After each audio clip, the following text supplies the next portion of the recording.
She had to tell the audience that she tips big because even she knows she sounds insufferable. Hey, I'm an but at least I tip. This dame probably virtue signals on the toilet.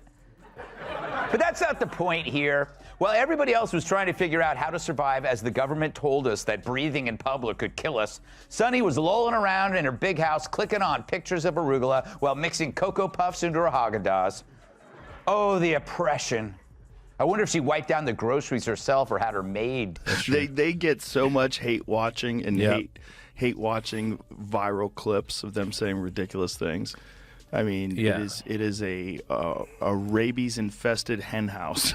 and at the same time, it seemed like the most interesting part was their audience seemed to be on my side. Yeah.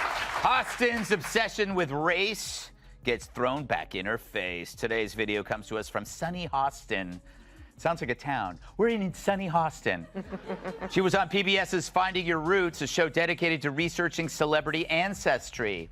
For context, Sunny is a staunch supporter of reparations and has made a fortune spewing nonsense about white privilege and racial justice.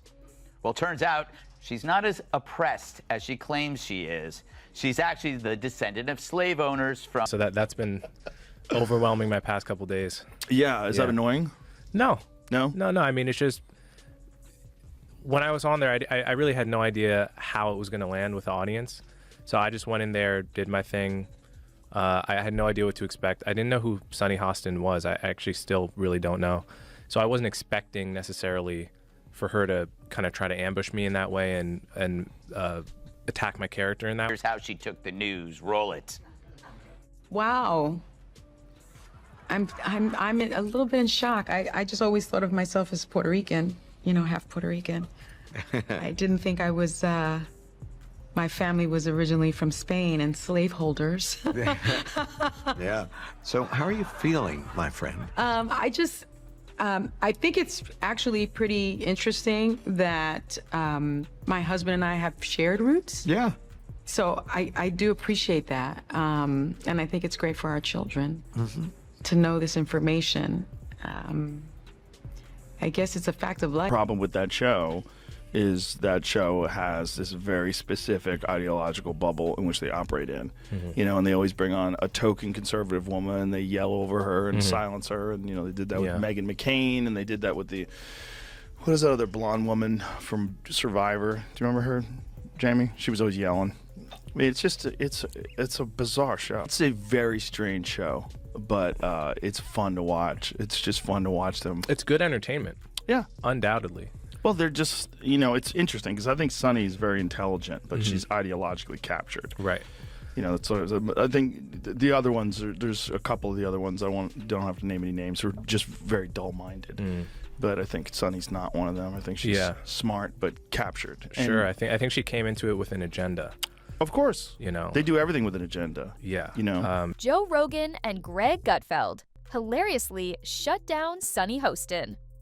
On live TV, those 12 words alone pulled millions of curious eyes to a daytime showdown nobody saw coming. The View's familiar coffee cup chatter was supposed to hum along gently, yet the instant Sunny Hostin launched into her favorite lecture about systemic privilege and cultural blind spots, the atmosphere turned electric. Rogan leaned back, hands lightly clasped, eyes sharp behind his casual grin. Gutfeld twirled a pen between his fingers like a grenade pin, measuring the distance to his target. Across households nationwide, viewers shifted forward on couches, sensing that the usual script had just been set on fire. What followed was not a polite exchange of talking points, but a live dissection of contradictions, delivered with surgical calm on one side and comedic shock therapy on the other. Rogan opened with a deceptively simple question. If privilege explains everything, how do you account for people who succeed without it? Sunny's practiced smile flickered. She responded with sweeping statements about historical inequity, but she never named a single dataset. That gap was all Gutfeld needed. He laughed. Not at her, but at the lopsided logic, a millionaire lecturing cash-strapped families about privilege while filming from a mansion filled with marble countertops. The audience gasped and giggled in equal measure. Sunny tried to wave the comment away, yet Rogan's calm follow-up landed harder. Can you cite any peer-reviewed study showing your claim? Silence stretched like taffy. Gutfeld filled it by riffing about math becoming hate speech whenever it disproves a fashionable theory, prompting a second wave of spontaneous applause. Then came the bombshell nobody expected. Producers rolled archival documents revealing that Sunny's ancestors actually owned enslaved people. The studio monitors displayed stark census entries and land deeds, receipts of a grim past that clashed brutally with her victim narrative. Gutfeld, eyes wide, asked if she planned to Venmo herself for reparations and then apply a family discount. Laughter erupted, but Rogan steered the moment toward reflection, distinguishing inherited guilt from personal accountability. Sunny's cheeks flushed as the camera zoomed in. Her carefully curated persona, champion of the oppressed, fearless truth-teller, suddenly looked built on sand. The audience felt it. Social media felt it even faster, clips exploding across timelines before the segment ended. Cornered, Sunny pivoted to tone. She accused her guests of spreading toxic energy and dismissed Gutfeld as a court jester. Rogan stayed motionless, then delivered a line that ricocheted through the internet. Information can't be toxic unless facts are poison. The phrase detonated like a verbal flashbang, freezing Sunny mid-rebuttal.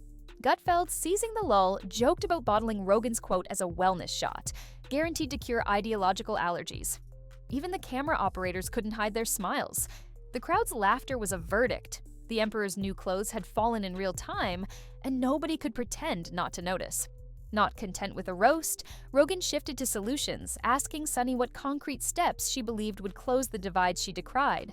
She offered lofty phrases: raise awareness, cultivate empathy, center marginalized voices, but nothing measurable. Rogan nodded politely, almost professor-like, and pressed again for specifics: budget numbers, legislative language, targeted metrics. Sunny's answers dissolved into circular slogans. Gutfeld pretended to shuffle imaginary index cards, announcing he must have misplaced the plan. The bit landed because it surfaced the void, a platform built on rhetoric rather than roadmaps. Within minutes, the hashtag Sunny Showdown trended worldwide. Clips of Rogan's calm dismantling and Gutfeld's zingers looped on every feed. Politicos, comedians, and armchair analysts weighed in, but the partisan lines blurred. People on all sides praised the rare spectacle of unscripted accountability. Commentators who normally disagreed with Rogan admitted the questions were fair. Even some of Sunny's usual defenders conceded that her performance looked brittle. Memes sprouted, Rogan sipping tea labeled facts, Gutfeld wielding a magnifying glass over hollow buzzwords, Sunny floating above a caption that read "Signal lost." 2 days later, Rogan opened his podcast by replaying the exchange, but instead of gloating, he framed it as a lesson in intellectual fitness. Ideas, he said, cannot grow inside bubble wrap. He credited Gutfeld's humor for diffusing tension and credited Sunny for at least showing up, inviting viewers to fact-check everything, including him. That humility contrasted sharply with Sunny's follow-up statement, which portrayed her as a victim of coordinated harassment. Gutfeld responded on his nightly show by airing a montage titled "Receipts Are Not Attacks," layering her contradictions over circus music. Ratings surged again.